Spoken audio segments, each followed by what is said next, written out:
Hello and welcome to a very special episode of the AST podcast.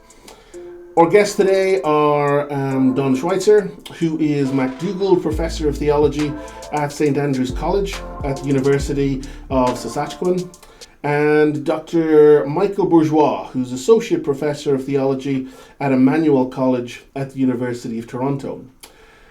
They have partnered with friend of the show, Academic Dean here at AST, the Reverend Dr. Rob Fennell, in the production of a book which has been a revelation to our students. This book, The Theology of the United Church of Canada, was edited by Don, Rob and Micheal, and is a compilation of core doctrinal investigations into the theology of the United Church of Canada.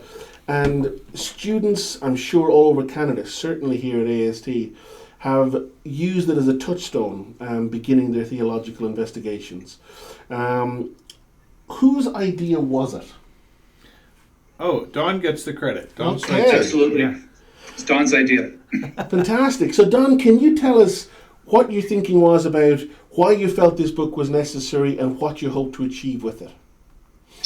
Well, I facilitate and help teach a course called The History, Theology, and Polity of the United Church of Canada. And there wasn't a textbook or an overall study of the United Church. And when we did an earlier book on the history of the United Church of Canada, Micheal did a chapter on the theology, and he quoted Alan Davies as saying that the United Church is awash in theology. And it just began to dawn on me that we needed a book studying the theology of the United Church of Canada, from formation to present. And so I talked to Rob and Micheal and said, we should do this together. We should, edit this and gather a team of people, and hopefully we'll fill a vacuum in scholarship and deepen our own understanding of the United Church and its theology. And it really has.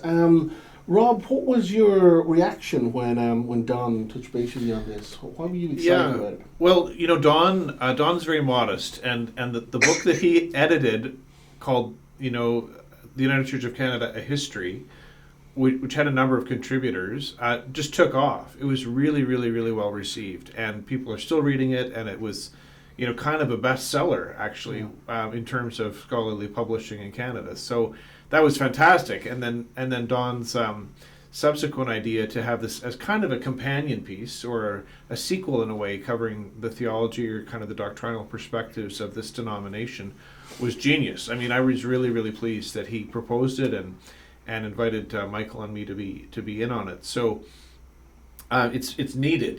We have a lot of as that phrase awash in theology. We have a lot of pieces of theological work that's have happened over the decades, but it's been very, very rare that anybody has tried to draw all of that together into kind of a synchronic view or a synthetic view, rather, to say how do all these pieces fit together and how do they talk to each other. And it is presented kind of as a systematic theology in the sense that we work through various doctrines, but there's a lot of storytelling in it as well. So, I was really, really pleased to see it come together. I always think the last big study of the United Church of Canada's theology as kind of an overview was 1945 with a book called See the Christ Stand by Chalmers, who taught at St. Andrews in Saskatoon and also taught here at what was then Pine Hill in Halifax.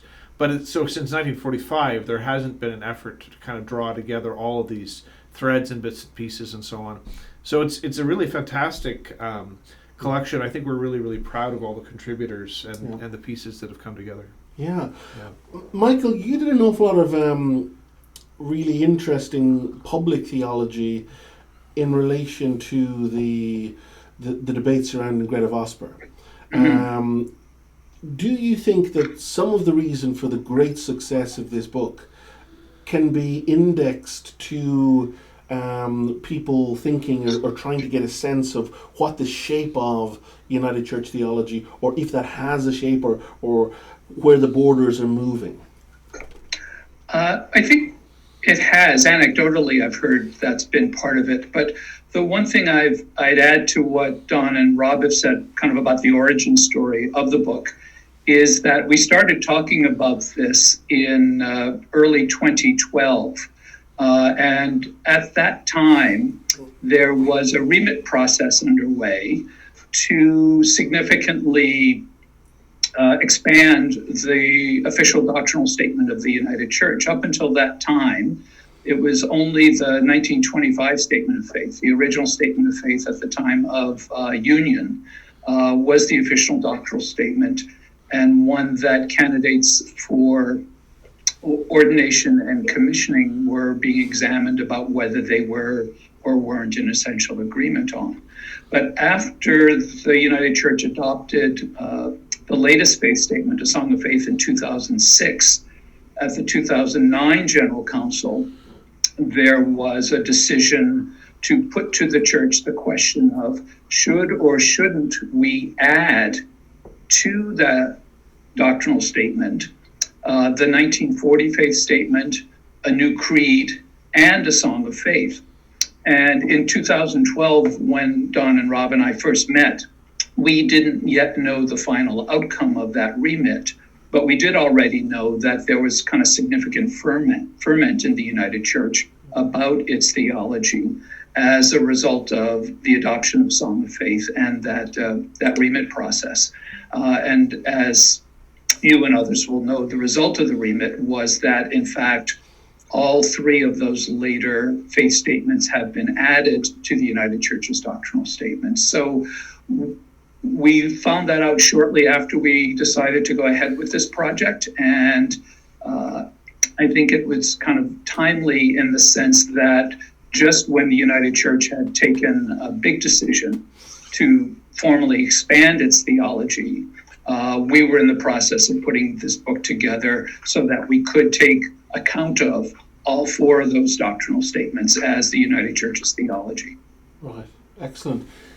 I read recently an article in Mclean. I'm sure you're all aware of this, written in 1964, and it was looking at these young Turks who were taking hold of the United Church and moving it into a new direction.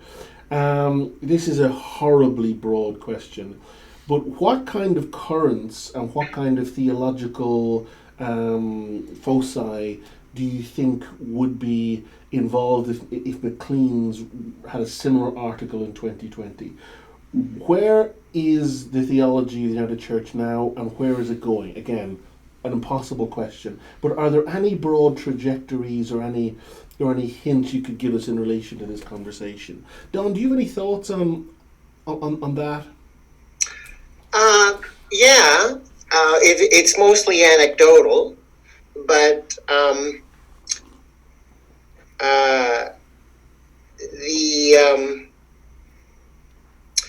I was talking to our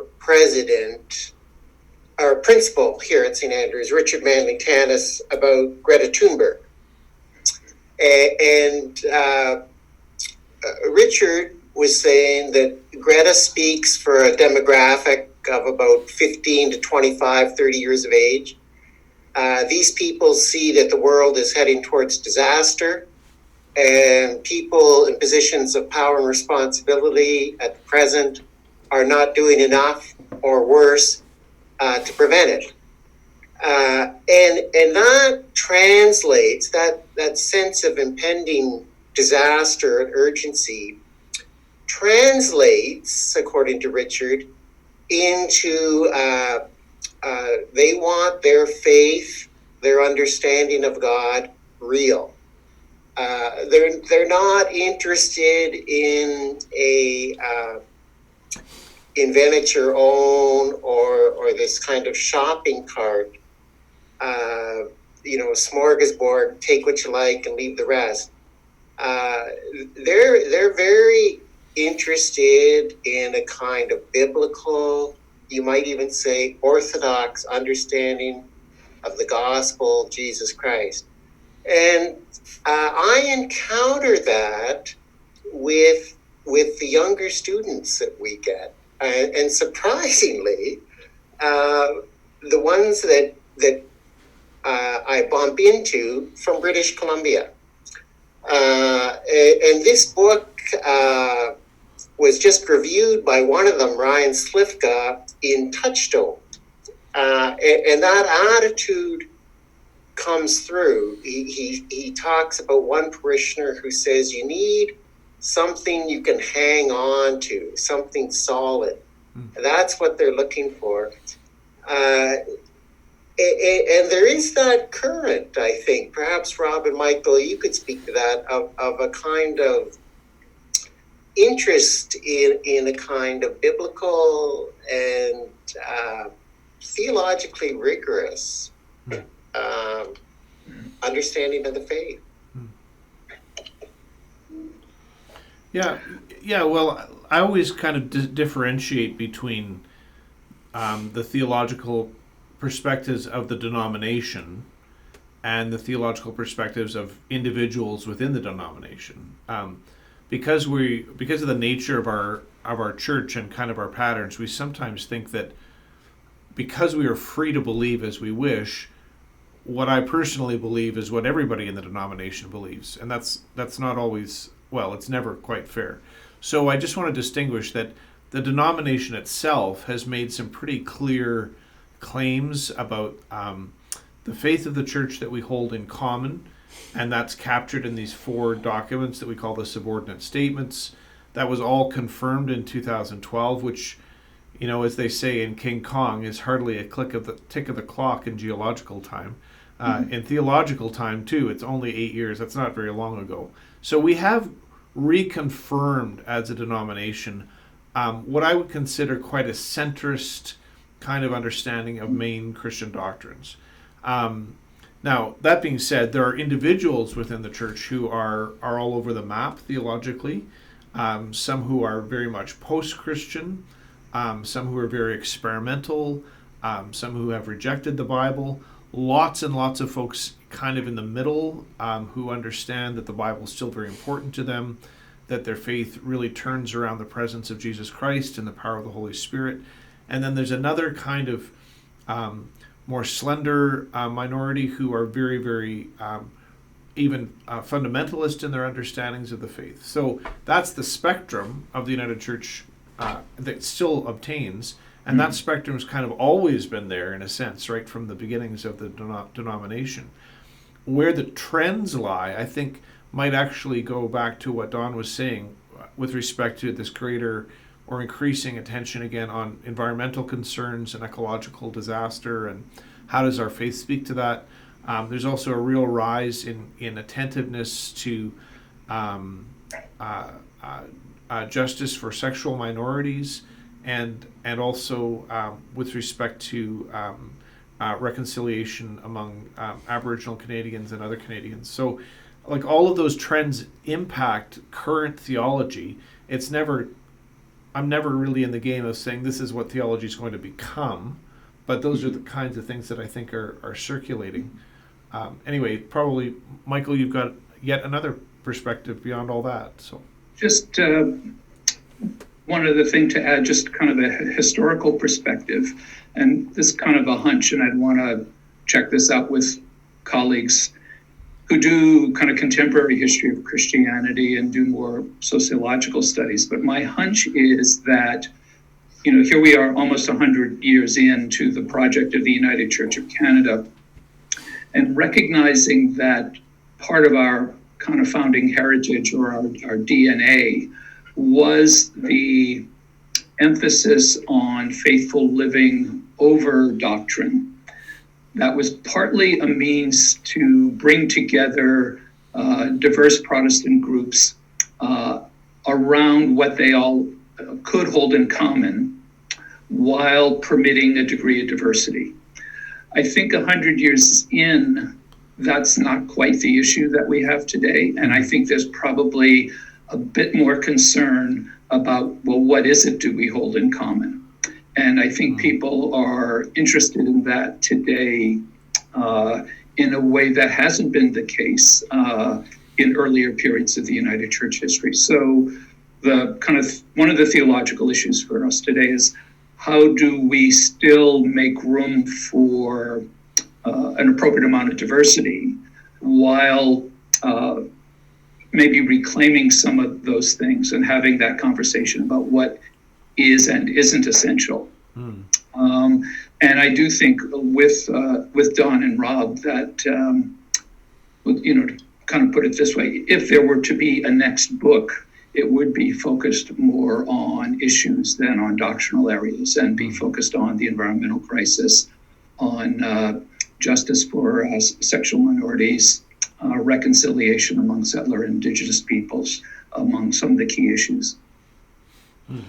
Yeah, there's one of the things that we're seeing in the Roman Catholic Church, which is the background that I come from, is that an awful lot of people, young people, are melting away, and the ones that remain are ones which, in a very positive light, have a very, very clear and strong faith. They know, they have a clear sense, this is who Jesus Christ is, this is how Jesus Christ can shape my life. On the other hand, or in a less generous spirit, they are those who are possessed of an anti-social zealotry. And so the young people that we're seeing in Roman Catholicism are people who are either filled with faith or filled with an anti-social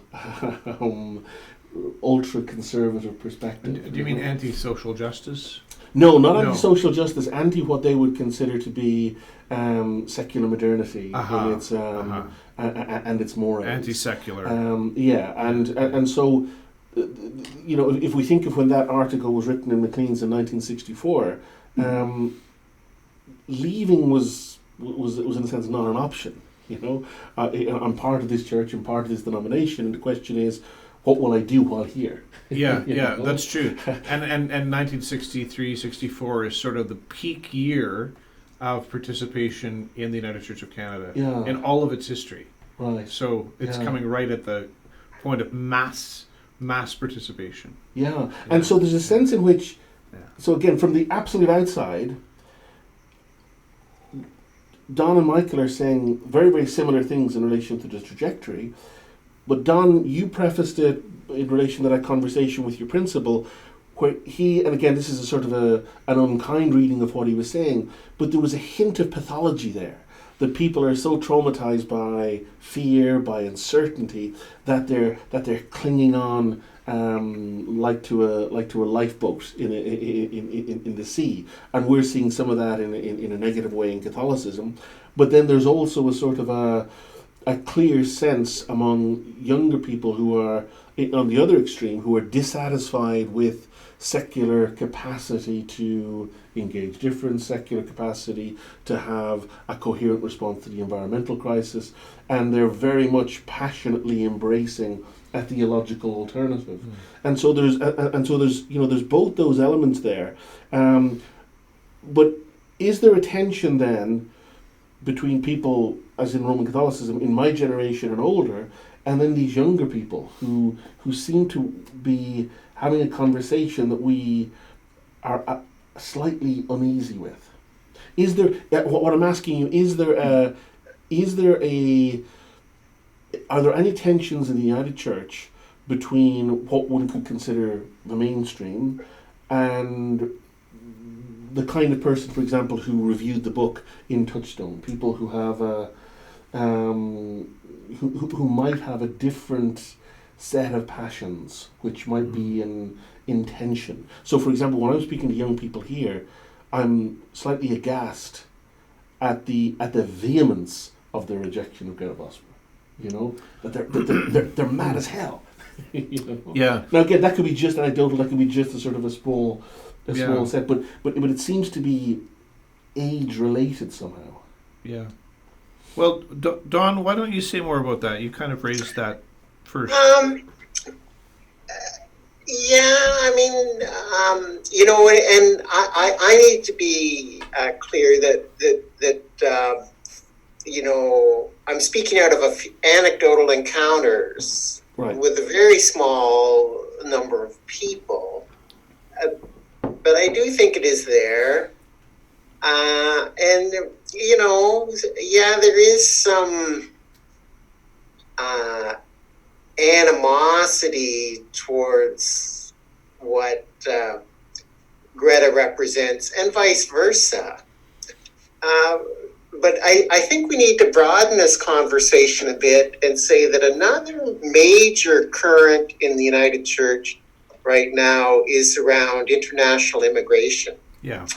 There are clergy and lay people coming into the United Church from Jamaica, from Africa, from Asia. And a key issue in the United Church, and this was behind the 2006 decision. That was the same General Council which accepted and adopted a Song of Faith. That same General Council in 2006 voted that the United Church should become an intercultural church. And there's a major, a lot of work to be done there. We voted to become an intercultural church. Now, what is that? Mm-hmm. And how do we live that out? And that's another very major trajectory. I don't know if there's a fault line in generational terms that I think maybe you're pointing towards, David, or at least some sense of that. The fault line, it seems to me, is between those who are passionately committed to their faith and its social expression, and those who think, well, it doesn't really matter what you believe. Because I guess among the 20s and 30s that I know, those folks are saying, I'm very committed to what I believe. Now, it might be a kind of orthodoxy. It might be, a kind of liberalism that's not orthodox, but is very socially engaged. Right. Like, so it's as if, and perhaps this is mirrored in the Roman Catholic Church in Canada, those who have remained and have decided not to drop out are all the more committed. Yeah. And it's not necessarily true that they're theologically committed all in one direction. But I think, as Don has said, that's a new, there is that other, old and new concern that our church has not been particularly good at welcoming and recognizing the gifts of those who come from the global south, or those just simply who are not white and middle class. I mean, we're a very white and middle class church, so anybody who's not that has struggled in many ways to find a welcome, or often find a struggle. And it's incumbent upon us, as diverse as we are and as diverse as we are becoming, to recognize that diversity and celebrate it and make room for everyone, and not be paternalistic or colonialistic about it, or to recommit the sins of colonialism, to which we default so easily. Yeah, and that's something that you've been working on, Don, for many decades. Oh, could you repeat that again? I missed that. Yeah, so the engagement with post-colonial others, and how we don't repeat the sins of the colonial past when we engage them in the 21st century. So these disparate communities who are becoming the ministers leading our congregations in 2020, you've been working for many, many decades on those aspects of theology, of theological engagement with otherness, with difference, and with including voices from the global south. Yeah, I guess a key to that is a kind of fundamental respect for others, born out of the gospel, so that we get away a little from the royal we. Yeah. Or what we need is what Robert Putnam calls a more capacious, more inclusive sense of we. And we have to get away from a kind of we engage these people to a more we, which includes them, are working on this together in a conversation. And we also, so there's this fundamental respect and a more capacious sense of we. And then we also need what we can call evangelical freedom, which is kind of been a hallmark of the United Church in some ways. And that is a freedom to do it differently, to do it in a way that is appropriate to our time and place and to our culture, and recognizing that there are diverse cultures and diverse places in the United Church. And so there needs to be a kind of freedom for diaspora communities, diaspora immigrant communities within the United Church to live the gospel in their own way. Yeah, that was something which came through very clearly in the conclusion. That sense of the United Church as a global church.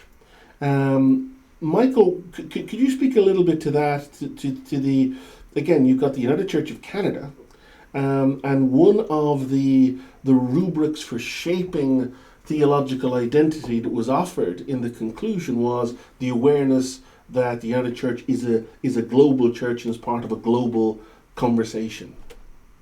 Yes, absolutely. That's something that I'm not sure if everybody appreciates the full sense of what goes along with that. Like the fact that the United Church is a member of the World Council of Churches brings with it a sense of identity and commitment to certain theological values. The United Church isn't just the United Church of Canada, and the congregations within the church just aren't congregations that are loosely affiliated with a larger body. We stand within a collection of churches and denomination that's global in scope and, 2 millennia old, so that we're identifying with that larger body in any number of ways. So one of the places where this comes up, it's addressed in the book, but also in I imagine, Don, in the class you mentioned that you teach, Rob and I teach similar classes at our respective schools on theology of the United Church of Canada. The issue of baptism using the traditional Trinitarian formula of Father, Son, and Holy Spirit, and the tension within the United Church about the gender exclusivity of the traditional Trinitarian formula being an issue in terms of our identification with the broader Christian Trinitarian community, particularly the Presbyterian, Lutheran, Anglican, and Roman Catholic churches in Canada, with whom we have an agreement of mutual recognition of baptism, as long as baptism is carried out with the use of the Trinitarian formula. So in 2000, the Roman Catholic United Church Dialogue Committee of Canada issued a report called In Whose Name about the use of the traditional Trinitarian formula in baptism. And I find it's a really good example of practical theology and a really good teaching tool for people about how to do theology, because it talks about the importance of identification with the global and historic Christian community that has coalesced around a Trinitarian understanding of the divine, but also recognition of the limits of the language, at least in English, which we use, about speaking of the three persons of the Trinity as Father, Son, and Holy Spirit.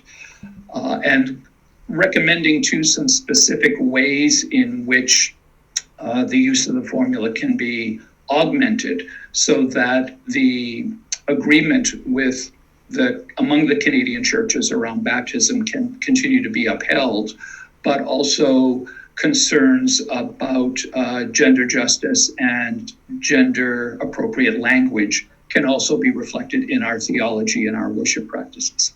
Right. That seems to me to be methodologically quite significant, Rob. That broad sense which shapes or is a kind of a ballast drawing the theological conversation in certain areas.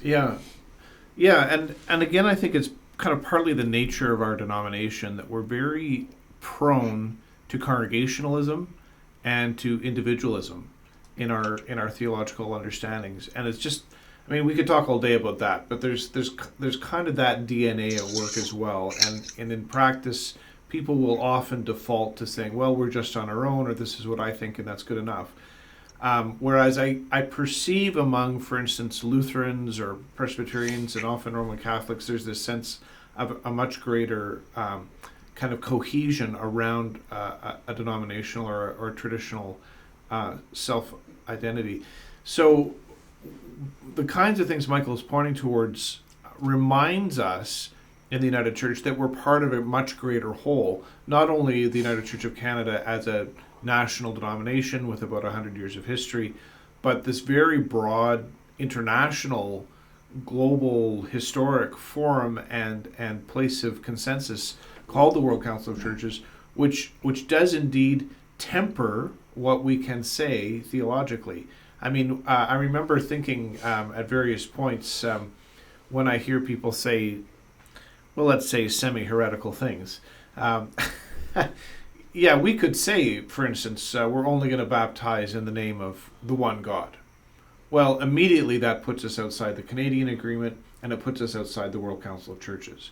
So it's not so much a simple matter of the kind of language I prefer, but a choice to remain within a family of belief and consensus that we have always chosen for these 100 years.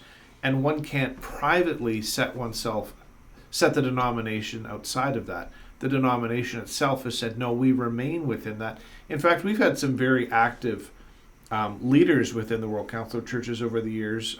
We've had chairpersons and presidents of the World Council. So methodologically, it ends up being a matter of saying the theological construction that we do doesn't happen in a vacuum. It doesn't happen merely by vote or by remit, but always in this kind of critical and sometimes difficult dialogue with conversation partners and siblings in faith across nations and across denominations. That's a challenge to us, but we choose to do it again and again and again.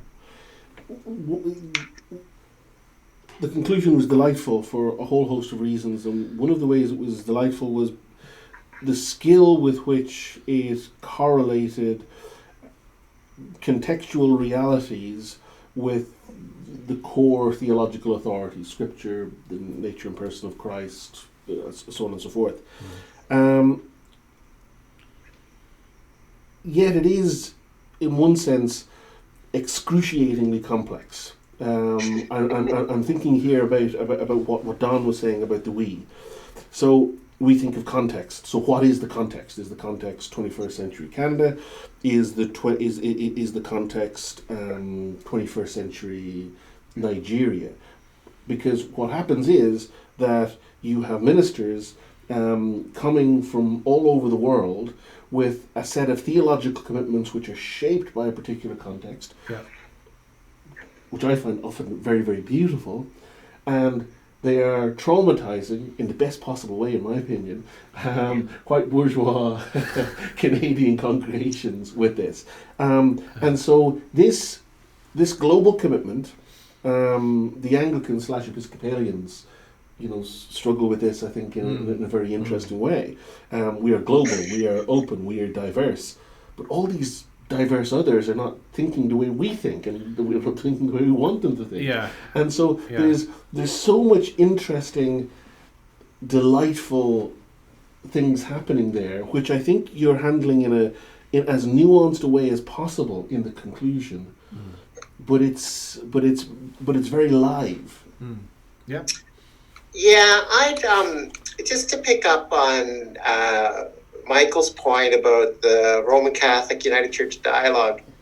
In the conclusion, we note that the theology of the United Church of Canada is characterized by a triple loyalty: a loyalty to the gospel, a loyalty to Canada and the Canadian context, and then a loyalty to what we'll call the broader ecumenical church. And that third loyalty has changed over the years. You know, when the United Church was formed, that broader ecumenical church was merely Protestant. It's broadened now. You know, in 1975, we began these dialogue with the Roman Catholic Church, etc. We're now in the World Council of Churches. So our ecumenism as dialogue has broadened. But in the conclusion, we say that the theology of the United Church is characterized by this triple loyalty. And as you point out, David, that triple loyalty creates a lot of complexity. It sometimes generates a lot of tension and conflict. You have different parts in the United Church moving in different ways. And so I think a key task for the United Church is to keep those commitments, tensions, and conflicts productive. Right. And that's not always possible. Yeah. But that's a key task. If we can hang on to those three loyalties and try to keep them productive, it'll benefit the church. Yeah, I think that's a wonderful position. I'm also aware that was the position that Rowan Williams consistently offered as Archbishop of Canterbury, and ultimately it cost him his job. But I think it's an excruciatingly beautiful place to be able to stay. Well, I mean, like in practice, let's say you've got your new minister has come from the continent of Africa. We've recognized that person's ordination in the United Church of Canada. We're welcoming and glad that they have become a ministry leader here. And then we put them in a congregation which has become somewhat post-Christian, or at least, kind of soft on their biblical understandings, somewhat, not really clear on where they stand about who Jesus is and what he means. And yet this new minister is tremendously passionate about Jesus, is tremendously biblical in their preaching, even, strongly evangelical and evangelistic in their style. And it is surprised that the receiving congregation is not as enthusiastic about all the things that he was trained and is so enthusiastic about. So there is a bit of a clash there now, but that's, I think, propelling our church into a new set of dialogues and a new set of conversations. Not only our kind of formal historical relationships with the World Council of Churches, which most people don't really register with on a day-to-day basis or even annually, but now right on the ground in some of our local churches, we have these very passionate, wonderful, faithful ministers who are new to Canada, who are, I think, starting to transform our church. And it's an amazing thing to kind of watch and be part of and learn from as we receive these gifts in a new way. It's challenging for many of us, but because I see history this way, I'm kind of noticing, like, how is the Holy Spirit at work in all of this in a way that we probably could not have predicted 30, 40, 50, 60 years ago. I think the immigration of a new minister into Canada from the global south would have been received with curiosity, and there would have been a lot of effort to kind of homogenize that person's perspective into the mainstream. That is less so the case now, and a fascinating kind of moment for us. So I'm quite excited about it. I don't know where it will lead, but we're just kind of starting to hang on to the surfboard to see where the wave's going. It's one of the beautiful things about the United Church, though, that the United Church is able to do that. I know from the Roman Catholic perspective, we're still homogenizing, and we will send back those who do not conform. Send them back. No, we're not going to send them back. Yeah. Although, I'm not going to be naive about saying they're easily received in those communities. Yeah. A majority culture, white congregation or community isn't necessarily going to easily receive them. But I guess, we're learning. We're trying to figure out how to do it well and be faithful and loving toward each other. Excellent. It's in the DNA of the United Church. Micheal, one of my favorite essays from the book was your essay on eschatology, and it suddenly struck me while reading it that eschatological themes are central to so many United Church theologians. You think of Wells, you think Philip Ziegler is essential, and yourself, Micheal. What is there anything there, or what? How would you explain that? Tell us about your interest in eschatology, and maybe we can tease out some things, some interesting, facets of the United Church from that. Well, I've been really interested in the intersections of social ethics and theology. Yeah.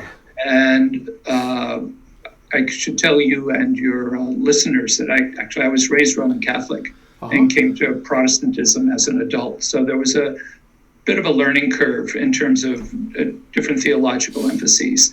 And one of the things I learned was kind of the different approach to eschatology within Protestantism, and particularly in churches like the United Church. Like many mainline Protestant churches in the late 19th and 20th centuries, the emphasis on bringing in the kingdom of God and human cooperation with what God had started to make that happen. And the fact that that approach to eschatology was so dominant in the formation of the United Church is one that a lot of folks don't understand now, precisely because that eschatology that was more optimistic about humans' ability to make the world a better place has faded since the First and Second World Wars and other events of the 20th century. Now, there are glimmers of it in particular things like the American Civil Rights Movement.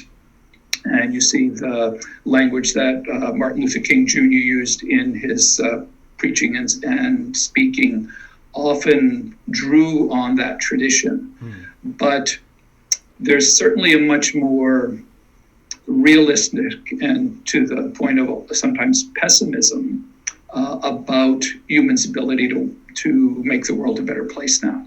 So in my experience in the United Church, it was partly about trying to sort out and to help United Church people understand kind of the importance of a particular eschatology for the origins of the church, how we've become detached from that eschatology as a result of events of the 20th and early 21st century, but also to kind of raise the question of thinking, okay, what do we expect to be coming in our future, and what should we be doing in response to that expectation? So trying to reclaim thinking about eschatology in the United Church, even though the older ways of thinking about it may not seem as viable as they were 100 years ago. Right.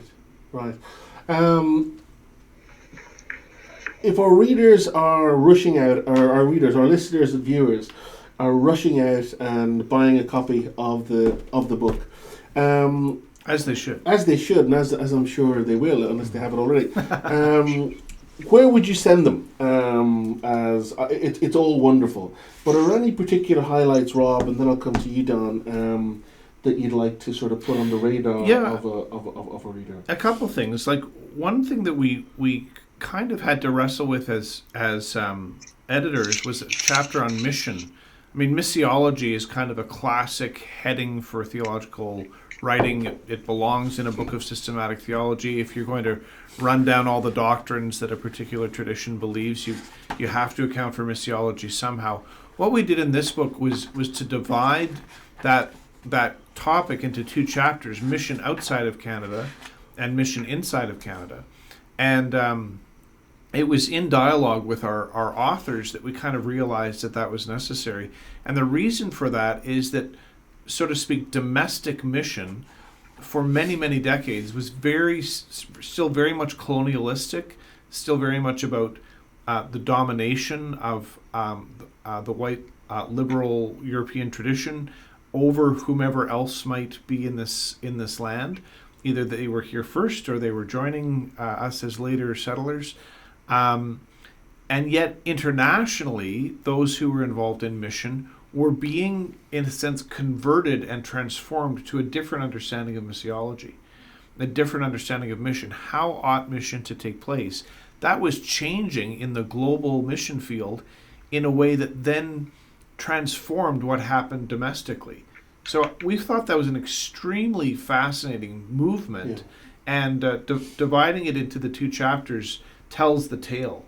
There are two different authors who describe that for us, but that wouldn't necessarily be where I would go to first in terms of my own interests, but readers might find that to be quite an interesting story about how the denomination changed its understanding of mission domestically because of what happened internationally. That's fascinating. Yeah. That's fascinating. Don, what would you flag for our readers of places to go straight away? Well, it would depend partly on their interest, but John Young wrote a very readable, a very fine introduction, and I think that's a good place for readers to start. Now, it depends on who the readers are. Right. The United Church has lost its profile in Canada, and if they're non-United Church people, they may not know anything about it. So that's a really key one. Yeah. Marilyn Legg and Gail Allen's chapter on the church is, I found that very stimulating and in a way provocative. I mean, the amount of issues our church has taken on is incredible. Yeah. As someone who works in the doctrine of God, I found Harold Wells's chapter on creation, where he charts a move away from what's called classical theism to panentheism in the theology of the United Church. Very good. I enjoyed Rob's chapter. I learned a lot from it. I enjoyed Michael's chapter. So if they're not coming with a general agenda, start with John Young's. If they have a particular interest, then go to that chapter. Yeah, and it's important to say that all the chapters are independent reads, in a sense. You don't have to read them in sequence, and they don't really rely on each other to make their argument. So you can skip around quite freely without damaging your understanding of what you're reading. And such is the beauty of the United Church that I'm sure readers will find things which will inspire them and also things that they will disagree with. Undoubtedly. And we've heard that already, and that's fine. That's good. I mean, bring it on. I always say to anybody who wants to talk theology, like, be as biased as possible. It's much more interesting. And if I could just add to that, for a couple of reasons, I'd recommend people read Katherine Mclean's chapter on Trinitarian understanding of God, because I think it does an excellent job of explaining kind of what's at stake and why it makes a difference to understand God and confess God as Trinity, but also articulates it in conversation with United Church hymns, some of which would be shared with other denominations. So it's a really good access point to understanding kind of why what we believe makes a difference for how we approach other issues. Yeah. David, you were just talking there about the response. I mean, one of the things that I kind of expected, or we kind of expected, and which indeed is coming true, is that there are some for whom this book has proven to be a bit objectionable or very objectionable because they themselves are not as centrist or orthodox or traditional in their understandings of the faith. We intentionally set out not to say you ought to believe XYZ or that the United Church ought to believe XYZ. We simply went out of our way to say to our authors, please represent fairly what the United Church actually has taught when it has spoken collectively. So these are kind of consensus documents. It's what the denomination has together said to be true and faithful. And then what we have is really kind of an exposition or description of that. Now, not everyone likes that, and that's okay. It's okay to argue with that and to get into it. But we haven't set out with an agenda to say, and therefore you ought to believe this, nor to say the denomination is wrong. We had one extended criticism in a blog, for example, where the author said, well, this book says X, Y, and Z, but it ought not to have said that. It ought to have said something else. And we don't believe that's true because it is a faithful reflection of the denomination's own teachings, not what that particular blogger thought the denomination ought to be teaching. A question which will be a question the viewers and listeners will find perhaps most interesting, but also by far the most difficult for you to answer, and so punt it if you like. But when you're looking through the essays in the book, there will be some essays that you will go, I'm not sure I agree with this person here, I'm not sure I agree with this person here. Could you highlight, would anyone like to lose some friends and cease influencing people by saying I wasn't a massive fan of this point made by this author in this chapter? Which one of us is closest to retirement? That's the one who should speak. I think that would be me. All right, Michael, you're so on. You can go ahead and disagree with me. This might sound like punting, but it's as Rob was just describing. We and the other authors set out to describe what the United Church has said theologically when it has spoken collectively. I didn't find that any of our authors did badly at that task. So there were no fundamental disagreements on the description of what the church says. As Rob was saying, you might not agree with what the United Church has said, but that's different from disagreeing with how someone represents what the United Church has said. And I think we've done a fair job, and I think all the anybody who reads the book fairly will come to the same conclusion. Excellent point, Michael. In Harold Wells' essay, he tracked a transformation from what he called classical theism to panentheism as representing the general trajectory of the United Church. Is that a trajectory that your work seeks to arrest a wee bit? Arrest in terms of stopping? Like in terms of a sort of not facilitate the movement towards panentheism, but to place classical theism in various forms back on the agenda. And when you ask about, you said your work, do you mean our work collectively or me in particular? You in particular. Then the answer to the question is no. I'm fully in support of the move to panentheism. Right. I think it's entirely consistent with traditional Christian attempts to balance the immanence and transcendence of God in ways that some forms of classical theism have distorted, particularly in overemphasizing divine transcendence, especially in the Reformed tradition following Calvin. I think panentheism corrects a lot of those overemphases on God's transcendence. Right. Was there a temptation? I haven't read, to my shame, the essay on sin and redemption. You can atone for that. It is. I will do It is Lent, so I'm glad you started with confession. Is that an area of contention in the United Church? People of a certain generation would frequently say to me, "I'm United Church, we don't do sin." People of a younger generation, and again, I apologize for these grossly simplistic and entirely anecdotal generalizations. Well, yeah. I mean, I remember not too long ago we had a student here who said to me, "We're not allowed to talk about sin in the United Church," and I thought, A, that's ridiculous, and B, someone has taught her this. Someone in her church life has taught her that we're not even allowed to talk about it. And of course, that's rubbish and naive to think that the world is without sin and that theology ought not to have a robust account of it and God's response to it. So I was quite sad to think she thought that. But then I heard her say it again several times. I mean, it didn't really seem to matter what I said in response. But yeah, there's a real allergy in the United Church to sin talk. There's a real readiness to dispense with the word, and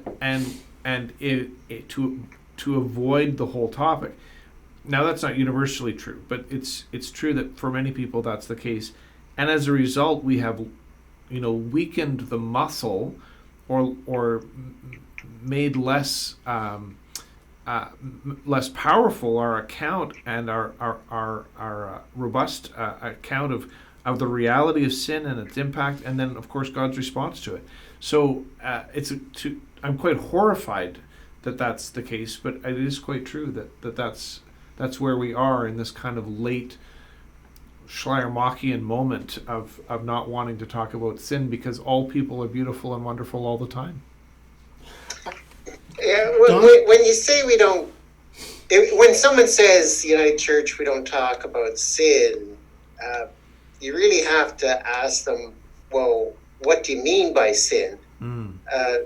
My dates may be a little off, but in 1986, the United Church issued its apology to Indigenous peoples, and then in the later 90s, a second apology to survivors of residential schools, their families, and communities. And there were other apologies. Tracy Trotham talks, she wrote the chapter on the 80s in the history of the United Church of Canada, talked about it, I forget the phrase she had, but there were a series of apologies. A church doesn't apologize unless it's sinned. Those apologies were acts of repentance in which the church named its sin and committed itself to not doing it again. So there's that. Secondly, the United Church has this reputation, and rightly so, for strong emphasis on social justice. When you speak about social justice, you're often speaking about sinful social structures, sinful social practices, attitudes, etc.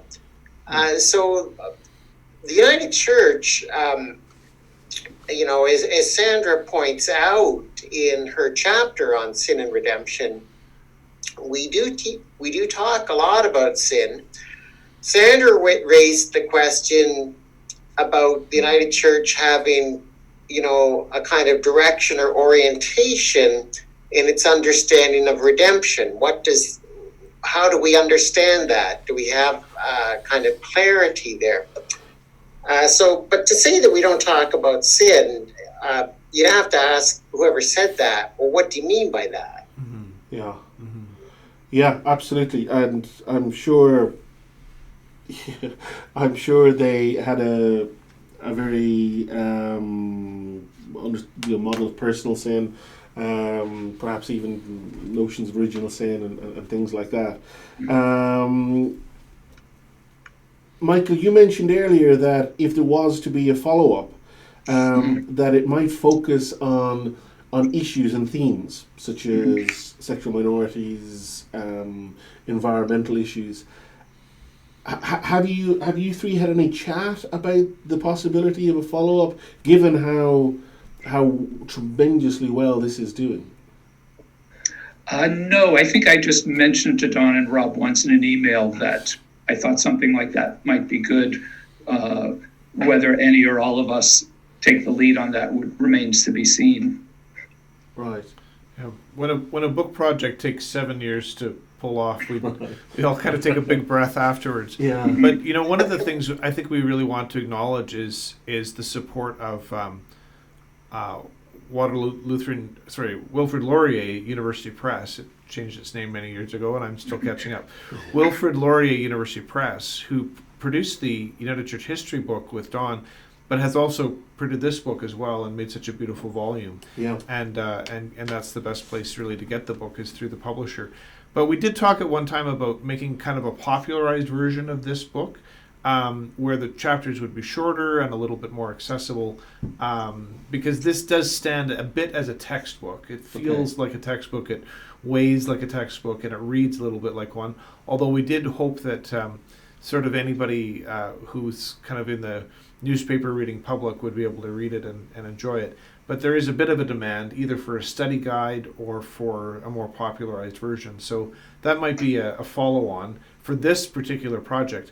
And then beyond that, I think we might, I don't know if it will be the three of us that push on to the next version of what needs to be said. I have a feeling, like my inclination is to say, how would we lift up and encourage and kind of get out of the way of persons who don't look like us, who are maybe not men, who are maybe not white, who have something to say, and we really want to hear that and embrace it and celebrate it. And sometimes you have to stop talking so that other people can talk, and it's only right that we do. Right. And has there been, or will there be, a conference in which some of the authors will get together? Because again, it's been so important to so many students in particular that I'm sure they'd be very interested to go and hear you speak. Well, there's been a number of panel discussions on it. There was one at Winnipeg. Last spring. Yeah, last April. There was also one at here in Saskatchewan last spring, a panel discussion. Michael organized one for the Canadian Theological Society meeting. Was that last year, Michael? Yes, I was in Vancouver just last spring. And we had a panel here in Toronto around the time the book came out too. Right. Excellent. Well, guys, thank you so much, both for your work on this, which even I, as an outsider, have learned a lot from and benefited greatly from. And thank you so much for coming on the podcast to chat about it. And I will link below, if for anyone watching this on YouTube, to where they can buy it directly from Wilfrid Laurier Press, but also other resources that people who are interested in learning more about theology on the Church of Canada that they can access. So Don, Michael, Rob, thank you very much. I'm sure our audience has enjoyed this conversation as much as I have. Thank you. Pleasure. Thanks, David. Thank you, David. Thanks, Thanks, guys. David. Appreciate it. Thank you.